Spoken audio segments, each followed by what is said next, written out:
C'est de ça que nous allons parler. Être en symbiose avec son partenaire. C'est l'étape la plus difficile dans le couple. Trouver une fréquence où vous êtes en même temps, en même phase avec l'être aimé. Vous savez, la Bible, dans Genèse chapitre 2, verset 24, nous dit ceci. Il dit, c'est pourquoi l'homme quittera son père et sa mère pour s'attacher à sa femme. Les deux deviendront une seule chair. S'attacher, se lier, se mettre ensemble, se sceller, se fermer, se centraliser, s'alliancer. C'est le mot qui est utilisé pour dire que l'homme s'attachera à sa femme. Que signifie être en symbiose selon la Bible? Être en symbiose avec son partenaire ne signifie pas perdre son identité, non. Mais marcher dans une unité profonde, spirituelle, émotionnelle et intentionnelle. La Bible parle d'une seule chair, ce qui va bien au-delà du physique. Ça veut dire que vous êtes deux personnes différemment, mais vous êtes censés être ensemble dans un seul corps, un seul esprit. Vous êtes censés former un seul corps. C'est-à-dire ayant une même vision, une même direction, un même cœur soumis à Dieu. Vous savez, la symbiose biblique est une alliance, pas une simple cohabitation. Ça ne s'agit pas seulement de vivre ensemble. Il s'agit de s'alliancer, comme le verset dit, de s'attacher. La symbiose commence par Dieu, car aucune relation ne peut être durable si Dieu n'est pas le centre. Nous mettons souvent autre chose au centre, les intérêts. Nous mettons la loyauté au centre, c'est faux. On met la fidélité au centre du couple, c'est faux. Nous mettons tout ce qui favorise la faiblesse de l'homme au centre de notre couple. Or, c'est pas ça que vous devez mettre au centre de votre foyer. Vous êtes appelés à commettre des erreurs, vous êtes appelés à pécher. Comme tout humain, vous êtes humain. La loyauté et la fidélité ne doivent pas être le centre de votre foyer, mais le centre doit être l'Éternel, votre Dieu, celui qui vous a unis, celui qui vous a mis ensemble. Parce que c'est lui qui va favoriser le caractère de la symbiose. C'est lui. La Bible dit dans Psaume 127, verset 1, il dit, si l'Éternel Dieu ne bâtit pas, celui qui bâtit travaille en vain. S'il n'est pas la base de votre couple, alors tout ce que vous faites sera vain.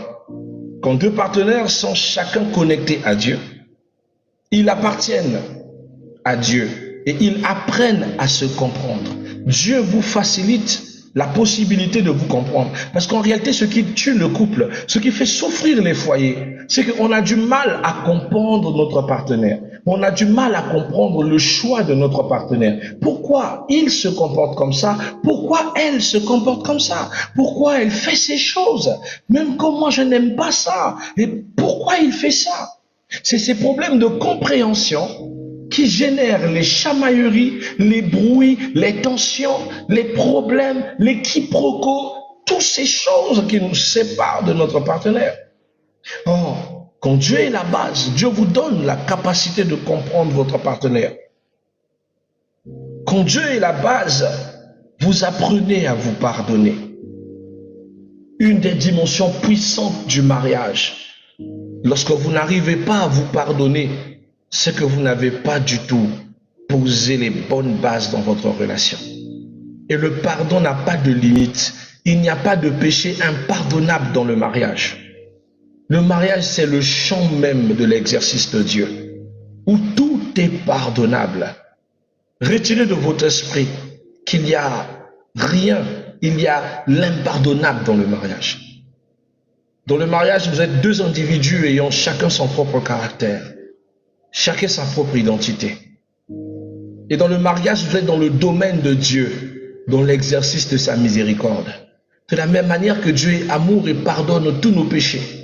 C'est de la même manière que vous devez être capable dans le mariage de pardonner tous les péchés de votre partenaire. Tant la femme que l'homme.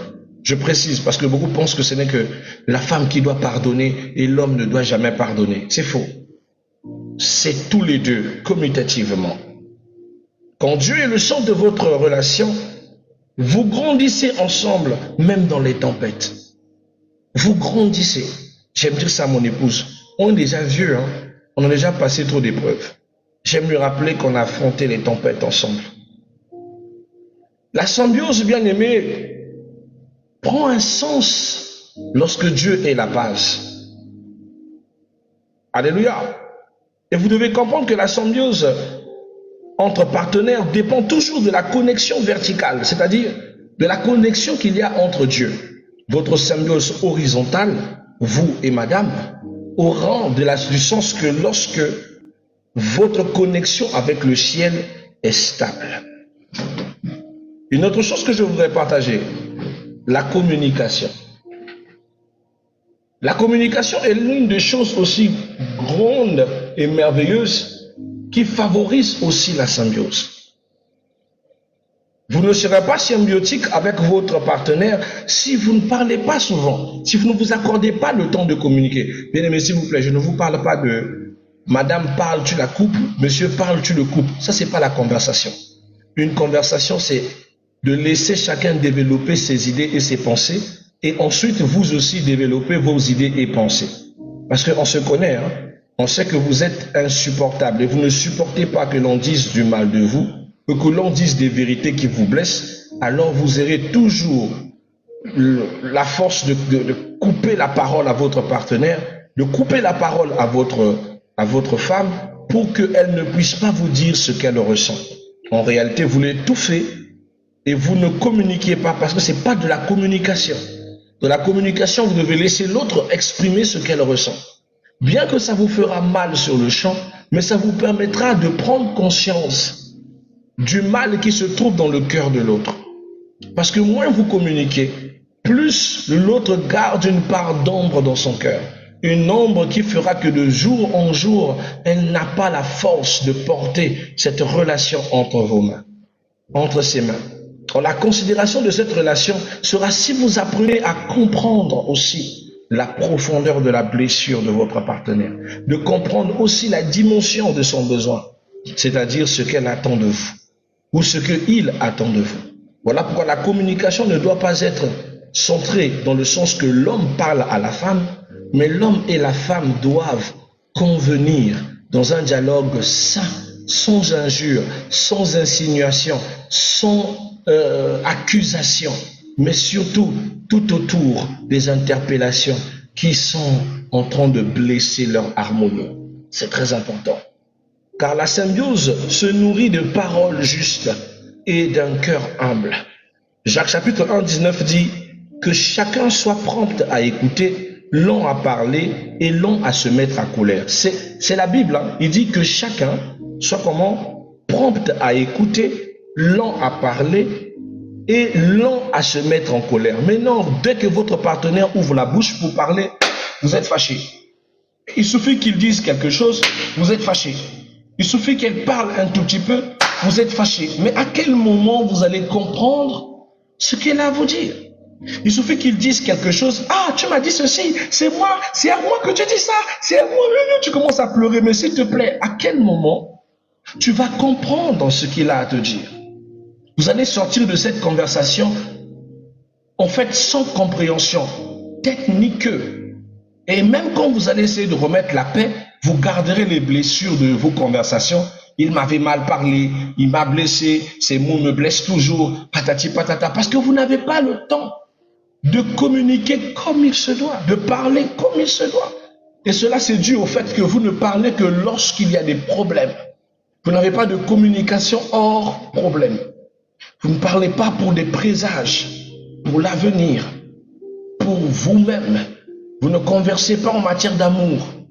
Quand vous étiez célibataire, vous parlez mieux que lorsque quand vous êtes marié, quand vous viviez ensemble. C'est là où vous échouez copieusement. Vous devez écouter sans juger votre partenaire. Vous devez parler avec amour et vérité. Et non se mettre à écouter et directement prendre des descriptions. J'ai vu des sœurs qui ont quitté le foyer parce qu'ils ont entendu leur ami ou leur partenaire lui dire « Je ne ressens plus d'amour pour toi ». Et elle s'est levée, elle a pris ses bagages, elle a quitté le foyer. Toi, le mariage, ça doit être même dans 20 ans parce que tu n'as pas encore compris le mariage. Il arrive un moment dans le mariage, tellement trop que les bêtises deviennent possessives dans votre mariage, que tu regardes ton partenaire, tu n'arrives même plus à ressentir quoi que ce soit. C'est pas que tu ne l'aimes pas, c'est juste que elle se comporte tellement trop à l'opposé de ta vision qu'elle a commencé à devenir comme une étrangère. Mais lorsque tu prends la personne, tu la mets loin, son absence devient toxique. Et quand même tu disparais, la personne dit, mais elle est partie, pourquoi? Je ne l'ai pas chassée. Mais pourquoi tu es parti?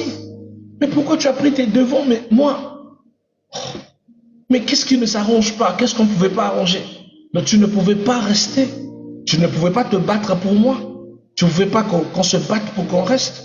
Donc parce que je t'ai dit que je ressens plus la même passion qu'avant pour toi, tu décides de tout arrêter. Donc tu n'es pas prête à te battre pour moi. Tu vois? C'est là où tu te rends compte que, en fait, en matière de sentiments, si vous comprenez l'un à l'autre, c'est quand même assez difficile. Hein? Un homme qui te dit ou une sœur qui te dit qu'elle n'a plus de sentiments. Mais quand même, quand tu prends du recul envers elle, c'est elle qui se plaint encore de pourquoi tu es parti. Que tu n'aurais pas dû partir. Ici, c'est ta maison, tu peux revenir quand tu veux. C'est chez toi, pourquoi tu es parti? Mais attends, tu me dis bien que tu n'as plus de sentiments pour moi. Pourquoi devais-je rester? Donc tu ne comprends pas, ce langage est un feu de détresse. Un feu de détresse qui annonce que nous avons frôlé la phase de la monotonie. Nous avons frôlé la phase où nous vivons les choses récurrentes tous les jours et que nous ne faisons plus quelque chose de nouveau. Et qu'on doit se donner la chance à quelque chose de nouveau pour recentrer notre amour. Que nous pensons que l'amour reste bilatéral. Et ça, c'est le défaut de la femme. Excusez-moi de le dire comme ça. Car les femmes pensent que l'homme, il suffit de lui donner la même dose de ce qu'il a reçu dès la première fois, ou encore la même dose du quotidien, ou encore il suffit de lui mettre dans un cadre et l'homme c'est bon. Oh non, l'homme est vorace. C'est quelqu'un où si vous ne développez pas, et si vous n'êtes pas en constance dans le développement de votre passion, il se lasse. S'il n'est pas le centre de vos priorités, alors il se lasse. S'il n'est pas bien entretenu, il se lasse. Il s'épuise vite, hein? L'homme s'épuise vite. Il s'épuise tellement vite en matière de la relation. Pourquoi? Parce que ses standards sont toujours très élevés. Deux fois même plus élevés que la vôtre. Deux fois vous pensez que ça s'arrête qu'au gîte, au couvert et au lit, vous lui donnez les 3 phases. Que ça le satisfait? Pas toujours. Donc vous devez voir au-delà. Mais déjà, si vous arrivez à respecter le matrimonium, c'est-à-dire au moins la sexualité de votre partenaire, c'est déjà grand, parce que l'homme ne demande pas beaucoup. Il ne demande pas beaucoup. L'homme est hyper angoissé. Il est hyper angoissé, hyper stéréotypé. Il porte la charge et le fardeau de sa famille. Le seul moment de détente qu'il a, c'est avec vous. Et quand vous n'êtes pas disposé pour lui, ou si vous êtes disposé, mais vous n'êtes pas participante, parce qu'on a déjà vécu ça, la femme te donne le corps, mais sexuellement, elle n'est pas là. C'est comme si elle te disait, écoute monsieur, hein, fini, après tu dégages. On dirait une vieille prostituée. S'il vous plaît, tu es sa femme. Moi, je suis pour moi fatigué. Si je refuse, après, ça sera la 3e guerre mondiale. Voilà, après, je le donne, il finit, après, il dégage. Oh! Ah bon? Donc, il n'est pas censé faire l'amour. Il est censé coucher, comme il couche avec une prostituée. Mais c'est pareil qu'il va trouver aucun goût, aucune saveur à ta personne, et il va aller coucher ailleurs. Parce que tu lui donnes des choses comme s'il avait, comme si c'était je ne sais quoi. Aucune passion, aucun désir, aucune vie. Et après demain, c'est pour dire que je ne te ressens pas. Et que quand lui te dira qu'il ne te ressent pas, c'est la 3e guerre mondiale. C'est-à-dire qu'il y a tellement des actes dangereux que l'on fait et qui brisent la symbiose dans le couple. Et la femme attend que l'homme comprenne. Oui, mais l'homme te comprend. Hein? L'homme comprend très bien. Et c'est le problème de la compréhension qu'il a, c'est que quand il n'est pas satisfait, il compense sa satisfaction. Surtout s'il t'a parlé 1 fois, 2 fois, 3e fois, 4e fois, c'est qu'il est déjà en cours de téléchargement de ce qui va te wonder même. Et toi-même, tu dis, ouais, il m'a fait ça. Oui, le père là t'a fait ça bien. Donc, il faut vraiment éviter de pouvoir aller aux limites de son partenaire.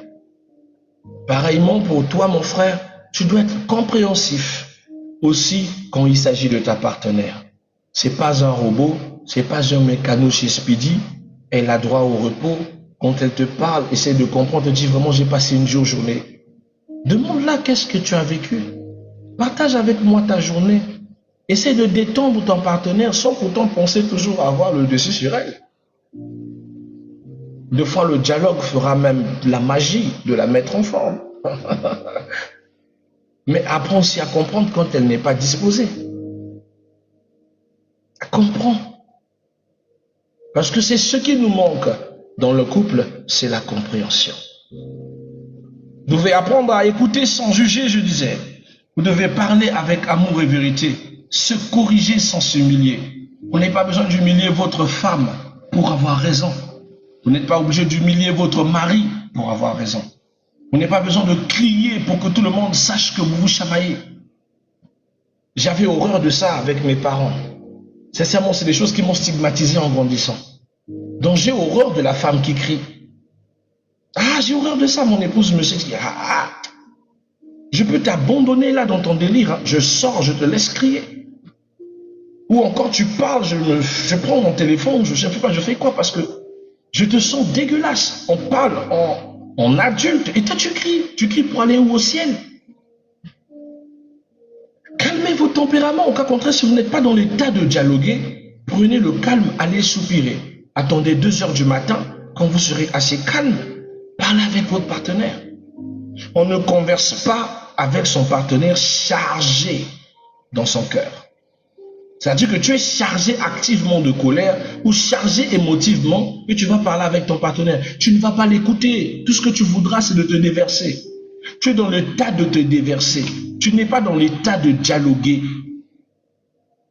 Ne parlez pas lorsque vous êtes chargé émotivement. Allez-y d'abord déverser votre émotion. C'est à ça que sert ce qu'on appelle par les témoins de mariage ou par les conseillers matrimoniaux.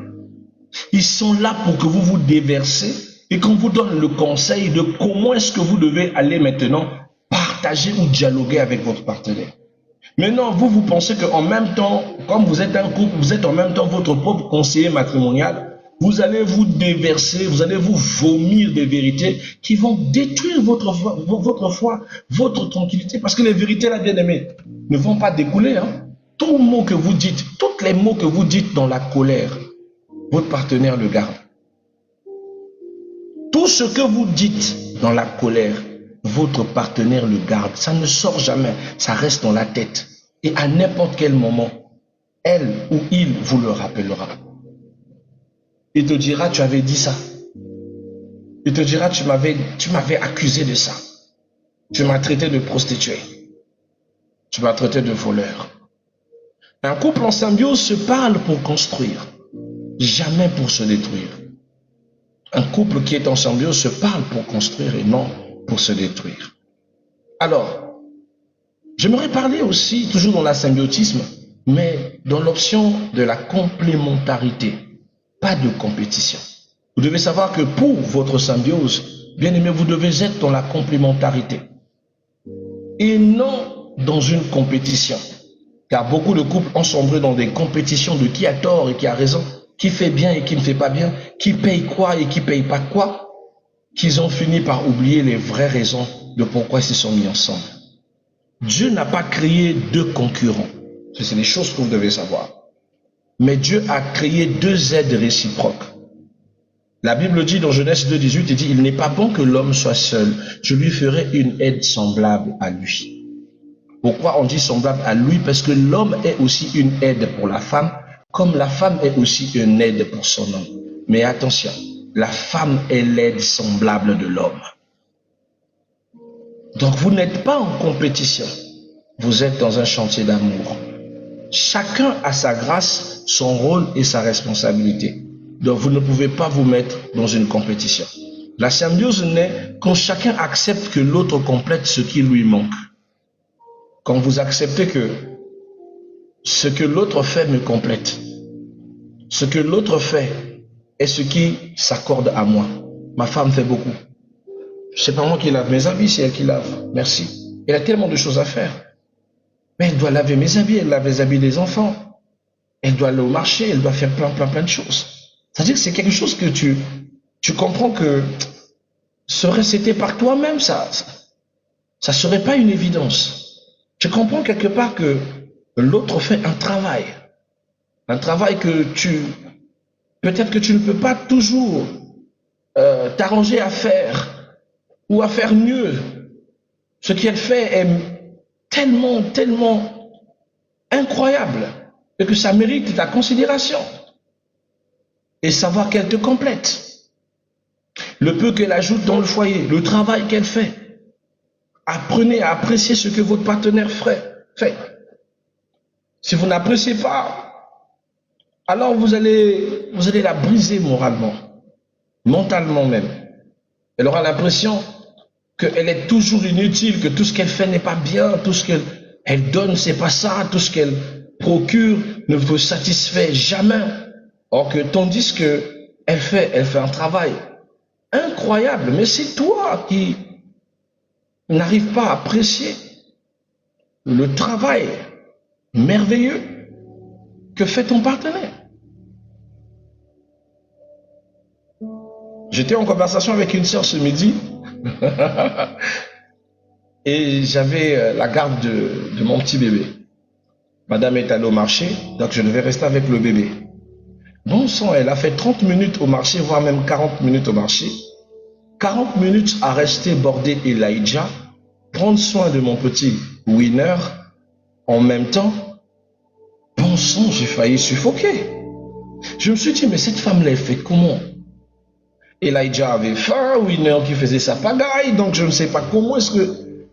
J'ai crié sur Winner, j'ai réveillé Elijah, j'ai bordé Elijah qui ne voulait rien savoir, je lui donnais le lait, il s'est calmé, je donne le lait, c'est Winner qui commence sa pagaille, je veux parler sur le téléphone avec la soeur, donc il faut diminuer un peu le volume de la télé, c'est Winner qui pleure parce que j'ai diminué la télé, je ne devais pas faire ça, j'ai 30 minutes infernales où je devais me mettre entre ces deux petits-là.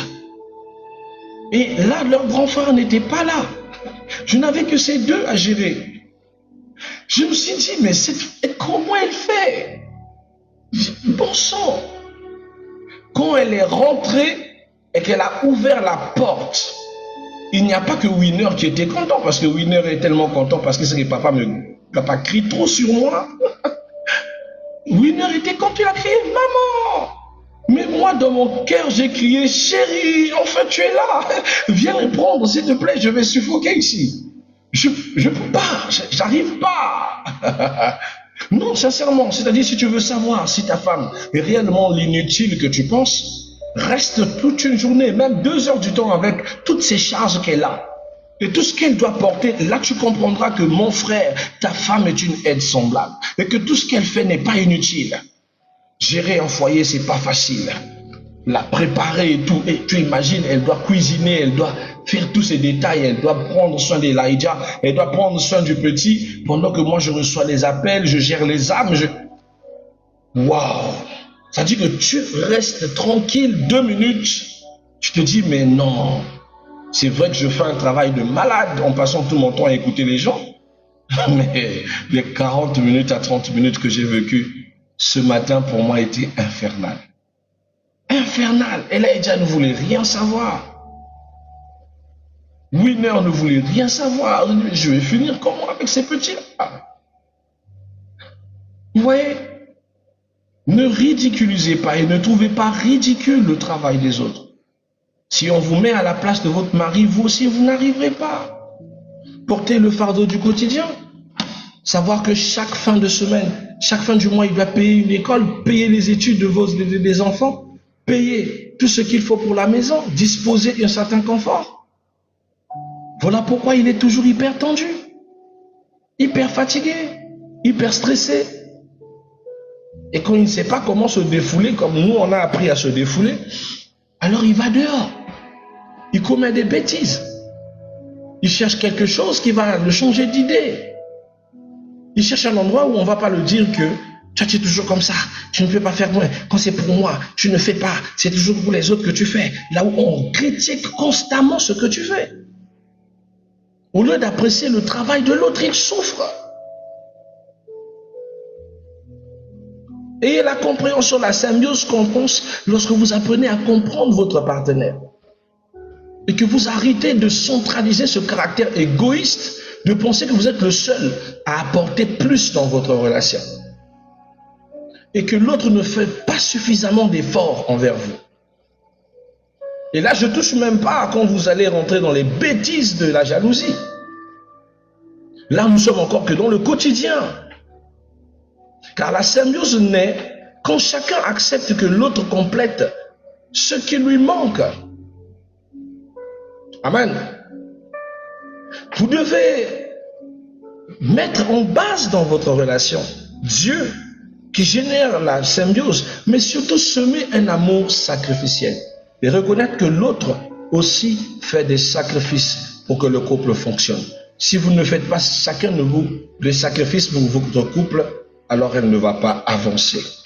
Car la symbiose biblique repose sur l'amour selon Christ. La Bible dit dans Ephésiens 5, 25, il dit, Marie, aimez vos femmes comme Christ a aimé l'Église et s'est livré lui-même pour elle. Aimer, c'est renoncer à son orgueil. C'est pardonner même quand c'est difficile. C'est choisir l'unité plutôt que d'avoir raison. Avoir raison n'est pas plus important que l'unité. Arrêtez de chercher la raison. C'est moi qui ai raison, il m'a trompé, il est sorti, c'est moi qui ai raison. Oui, madame, la raison, reçois la couronne. C'est moi qui ai raison, elle est impolie, elle m'a mal parlé, et elle ne fait rien dans la maison et tout. Monsieur le raison, ou la raison, prends la couronne. Mais qu'est-ce que vous faites pour mettre le calme et la paix dans votre foyer? Qu'est-ce que vous faites pour vous comprendre? Où est-ce que vous allez pour que vous puissiez bâtir dans le durable? Car aimer, c'est renoncer à l'orgueil. C'est pardonner même quand c'est difficile. C'est choisir l'unité plutôt que d'avoir raison. Choisissez l'unité plutôt que d'avoir raison. D'accord? Alors, quel est le fruit d'un couple en symbiose? Le couple en symbiose, bien aimé, va générer tout autour de lui la paix intérieure. Parce qu'ils sont totalement dans l'harmonie. Ils se comprennent. C'est pas qu'il n'y a pas de problèmes. Les problèmes sont là, mais la symbiose gère. Alors la paix intérieure sera dans ce couple. Ce couple ils auront la force face aux épreuves extérieures comme intérieures. Ce couple aura la stabilité familiale parce qu'ils savent gérer à l'interne. Ils ne montrent pas leurs blessures aux autres et ils savent faire recours à des aides extérieures telles que les conseillers matrimoniaux quand il le faut. Le couple aura un grand témoignage puissant pour les autres parce que plus que personne ne trouve une faille à votre couple, alors tout le monde prenait votre couple pour modèle. Moi, j'ai souvent des gens qui m'appellent, papa, vraiment, vous êtes notre modèle. Papa, maman, vous êtes notre modèle. Papa, maman, est-ce que ça vous arrive de vous chamailler? Papa, maman, ça vous arrive d'avoir des problèmes? Il y a des gens qui pensent que nous, on n'a pas de problème. Hein? Et qui vous a dit ça? On vous a dit que moi, je suis garçon facile. Quand tu me vois, j'ai l'air de quelqu'un qui est facile à gérer. Hein? Mais non, imagine que mon épouse doit supporter le caractère là. Et c'est pas facile, hein? C'est pas facile. Elle n'est pas aussi facile, mon épouse. Mais on arrive à dépasser ses limites. À aller au-delà de ses limites. Donc ne croyez pas que l'herbe est plus verte chez le voisin. J'ai des gens, des sœurs dans le Seigneur qui ont eu le courage de me draguer. De me dire que papa, vous êtes le meilleur homme au monde. Vraiment, je ne sais pas comment votre femme a fait pour vous avoir. Mais moi, je pense que vraiment, si je ne tente pas ma chance, c'est que on t'a dit que je suis meilleur parce que je parle de mon épouse avec amour sur le live. C'est parce que je l'aime. Mais c'est pas ça qui fait de moi le meilleur. Hein? Et tu penses que si je quitte ma femme pour toi, c'est que je suis un homme meilleur? C'est encore être la plus pathétique que ça. Alors je nous en prie. Je nous en prie. Ne pensez pas toujours que l'herbe est plus verte que chez le voisin. Hein? Le voisin aussi, des fois, il envoie des pommes vertes. D'accord? Il envoie des pommes vertes. Donc, vous serez un témoignage pour les autres. Et votre couple va grandir, tant dans la spiritualité que dans le charnel. Vous savez, Ecclésiaste chapitre 4, verset 9 nous dit, il dit, deux valent mieux qu'un parce qu'ils retirent un bon salaire de leur travail. Quand deux travaillent ensemble, un très bon salaire arrive. Quand vous vous mettez en symbiose, vous aurez un excellent travail, un excellent salaire de votre rendu personnel avec votre partenaire. Alors, qu'est-ce que je peux dire en définitive afin qu'on se sépare en beauté? On va dire que être en symbiose avec son partenaire, c'est marcher ensemble vers la même appel. Oui, car souvent vous oubliez, le mariage, non seulement c'est une institution comme le ministère, c'est un appel que vous devez répondre et dire oui. Quand votre partenaire est face à vous, que vous êtes devant monsieur le maire, vous êtes encore devant les institutions religieuses, n'est-ce pas qu'on vous pose la question de savoir, Madame Géraldine Bongo, voulez-vous prendre pour époux monsieur Untel, et que vous répondez oui? Vous répondez à quoi? À l'appel. À quel appel? De l'engagement. C'est un appel sacré. Et vous, mon frère, lorsque l'on vous demande de prendre la main de votre femme, ne répondez-vous pas oui? Vous répondez à cet appel. Alors prenez cet appel au sérieux, au sacré, et prenez cet engagement comme un grand travail. C'est pas facile. C'est un peu comme être pasteur, c'est pas facile. Hein. Des fois, je suffoque. C'est dur. Surtout si tu as fait le choix, comme moi, de ne pas être un pasteur qui vit et dépend entièrement des... Voilà, tu sais. Certains ont la vie douce, d'autres se moquent de moi. Mais quand tu choisis d'être rude dans ton ministère, parce que tu crains Dieu et tu veux aller au royaume des cieux, tu vis difficilement. L'amour de Dieu, ben, il est plus fort que tout. Dans ces marcher ensemble vers le même appel, main dans la main, sous la direction de l'Esprit Saint.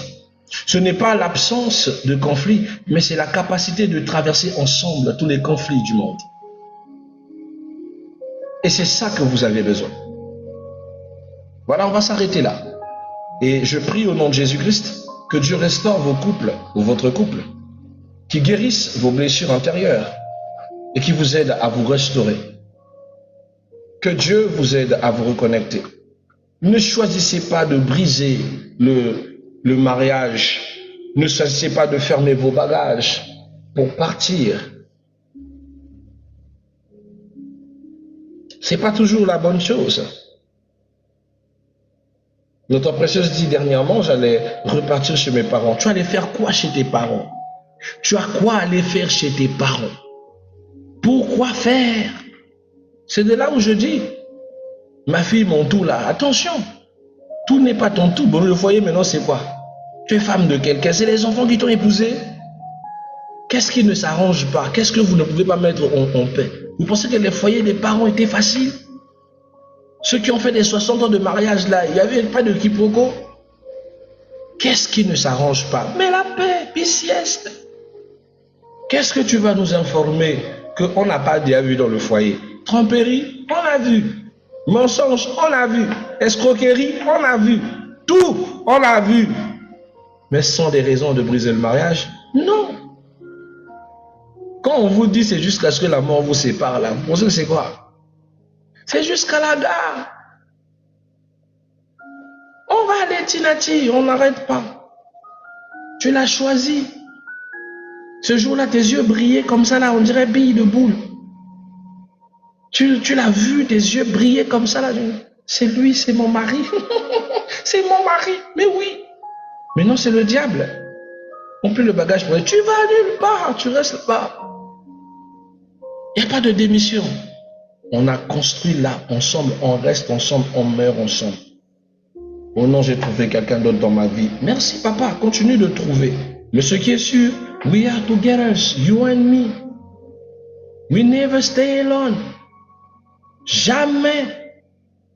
Oh non, je ne ressens plus l'amour. Viens mettre le parfum. On va se parfumer ensemble ici. On va se parfumer. Tu ressens plus quoi? On est venu pour se sentir. On s'est marié pour se sentir ici. On ne s'est pas marié pour se sentir, on s'est marié pour bâtir. C'est comme ça. C'est la guerre, c'est le tatami. Donc laissez-moi les sentiments des enfants de 2 ans là. Oh non, c'est comme ça. Moi je quitte. Oh. Et on ne lâche rien. Sinon vous allez devenir les mamies Nyanga du Cameroun. J'aime trop le Cameroun, Seigneur, ça me manque. Ah Seigneur, donne mon passeport, j'ai envie de repartir au Cameroun. Je vais faire au moins 1 mois ou 2 mois. Je fais 1 mois à Douala. Et un autre mois, je vais à Yaoundé. J'aime trop Yaoundé. Incroyable. Hein? Vous pensez que le mariage est les jeux? Oh. Tu vois ma mère fermer ses bagages en train de crier, je pars, je ne vais plus rester sur ce foyer, je pars. Moi, je viens comme ça, là, comme je suis aussi fatigué des bêtises de papa, je viens prendre le sac de maman pour emmener vers la porte. Façon, elle m'a giflé ce jour-là. Oh. Je n'oublierai jamais ce jour. Hein. C'est elle qui dit que je pars. J'étais tellement fâché, j'ai pris ses bagages. J'allais avec ça vers la porte pour qu'on parte une bonne fois pour toutes parce que papa me saoulait. Maman m'a engagé une de ses gifles sur la joue qui a attrapé mes oreilles. Il dit, aïe, il dit, tu vas avec mon sac. Ça va pas, non? Ça va pas? Tu vas où avec? Je dis, ah, mais maman, tu as dit qu'on parle. Je pars où avec toi? Oh, mais mon sac ici. Oh. C'est moi qui me tiens ma joue comme ça. Je dis, ah, la vieille mère, c'est toi qui dis que tu veux sortir. Maintenant, je t'aide, tu me gifles encore. Maintenant, je pars là, c'était pourquoi? Ah, je vais dire ça à mon frère, il me dit, tu as eu. Là, tu penses que là où elle est là-bas, elle veut partir. Elle ne veut pas partir. Elle fait son spectacle. Elle fait son spectacle avec son mari. Elle veut mettre la pression à son mari. Elle veut que son mari lui dise, non, chérie, tu vas aller où? Mon cœur, je t'aime. Non, va où? Je ne peux pas vivre sans toi. Et il veut que son mari s'humilie. Il veut que les parents viennent arranger. Il veut que monsieur comprenne.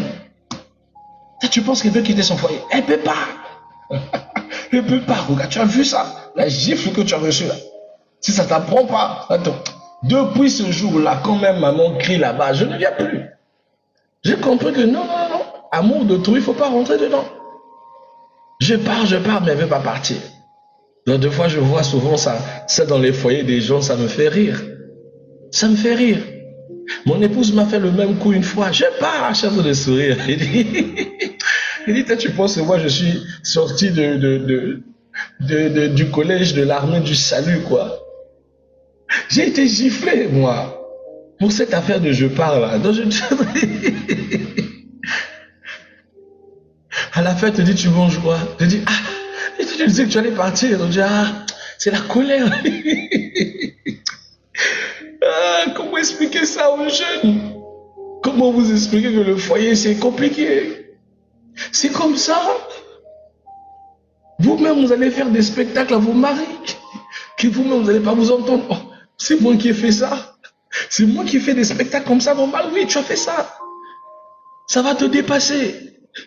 Quand tu réfléchis, ah, mais moi-même aussi, je pars là, j'allais aller où? Lui-même, il pense que moi, j'allais laisser le foyer. Jamais. Quand vous aimez, c'est tout. Arrêtez les 2 mètres de l'orgueil dedans.